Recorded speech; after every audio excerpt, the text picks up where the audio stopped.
The Passion according to St. John, chapter 1833 through 1942.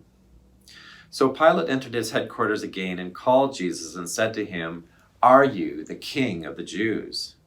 And Jesus answered, "Do you say this of your own accord, or did others say this to you about me?" Pilate answered him, "Am I a Jew? Your own nations and the chief priests have delivered you over to me. What have you done?" Jesus answered, "My kingdom is not of this world. If my kingdom were of this world, my servants would have been fighting, that I might not be delivered over to the Jews. But my kingdom is not from the world." Then Pilate said to him, "So you are a king?" Jesus answered, "You say that I am a king. For this purpose I was born, and for this purpose I have come into the world, to bear witness to the truth. Everyone who is of the truth listens to my voice." Pilate said to him, "What is truth?" After he had said this, he went back outside to the Jews and told them, "I find no guilt in him. But you have a custom that I should release one man for you at the Passover. So do you want me to release to you the King of the Jews?" They cried out again, "Not this man, but Barabbas." Now Barabbas was a robber. Then Pilate took Jesus and flogged him. And the soldiers twisted together a crown of thorns and put it on his head and arrayed him in a purple robe. They came up to him saying, "Hail, King of the Jews," and struck him with their hands. Pilate went out again and said to them, "See, I am bringing him out to you that you may know that I find no guilt in him." So Jesus came out wearing the crown of thorns and the purple robe.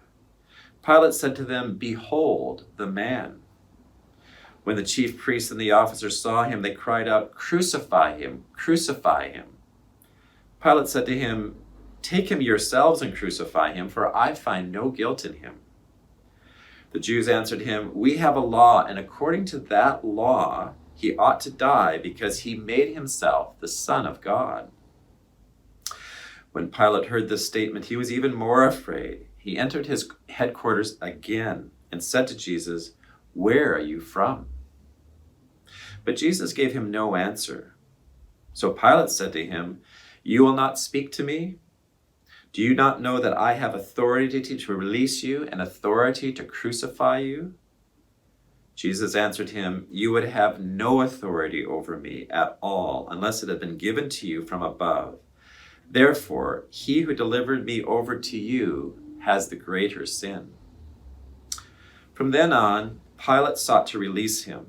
But the Jews cried out, "If you release this man, you are not Caesar's friend. Everyone who makes himself a king opposes Caesar." So when Pilate heard these words, he brought Jesus out and sat down on the judgment seat at a place called the Stone Pavement, and Aramaic Gabbatha. Now it was the day of preparation of the Passover. It was about the 6th hour. And he said to the Jews, "Behold, your king." And they cried out, away with him, crucify him." Pilate said to them, "Shall I crucify your king?" The chief priests answered, "We have no king but Caesar." So he delivered him over to them to be crucified.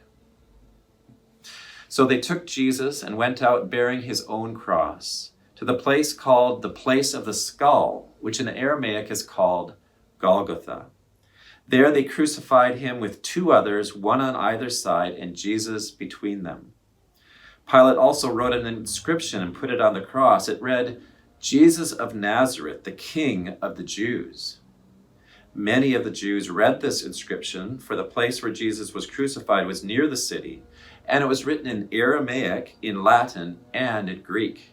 So the chief priests of the Jews said to Pilate, "Do not write the King of the Jews, but rather, this man said, 'I am the King of the Jews.'"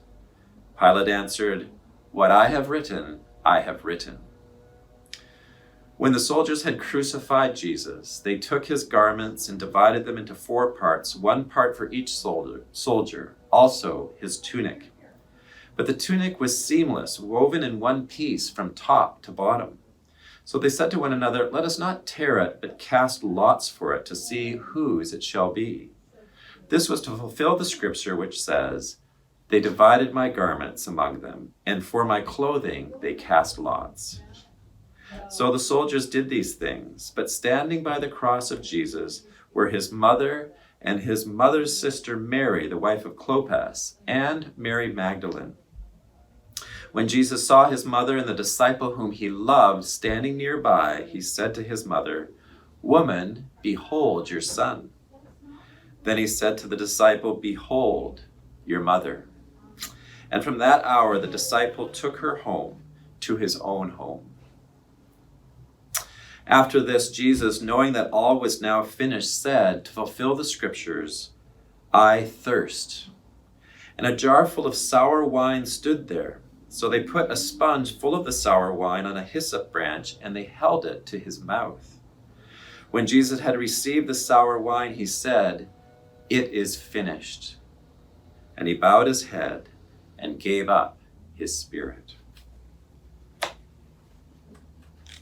Since it was the day of preparation, and so that the bodies would not remain on the cross on the Sabbath, for that Sabbath was a high day, the Jews asked Pilate that their legs might be broken and that they might be taken away.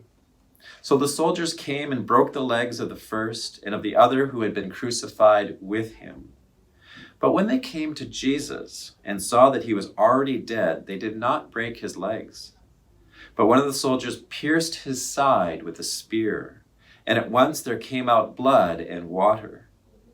He who saw it has borne witness. His testimony is true, and he knows that he's telling the truth, that you also may believe. For these things took place that the scripture might be fulfilled. Not one of his bones will be broken. And again, another scripture says, they will look on him whom they have pierced. After these things, Joseph of Arimathea, who was a disciple of Jesus, but secretly for fear of the Jews, asked Pilate that he might take away the body of Jesus. And Pilate gave him permission. So he came and he took away his body. Nicodemus also, who earlier had come to Jesus by night, came bringing a mixture of myrrh and aloes, about 75 pounds in weight. So they took the body of Jesus and bound it in linen cloths with the spices, as is the burial custom of the Jews. Now in the place where he was crucified, there was a garden, and in the garden a new tomb in which no one had yet been laid. So, because of the Jewish day of preparation, since the tomb was close at hand, they laid Jesus there. This is the gospel of Christ.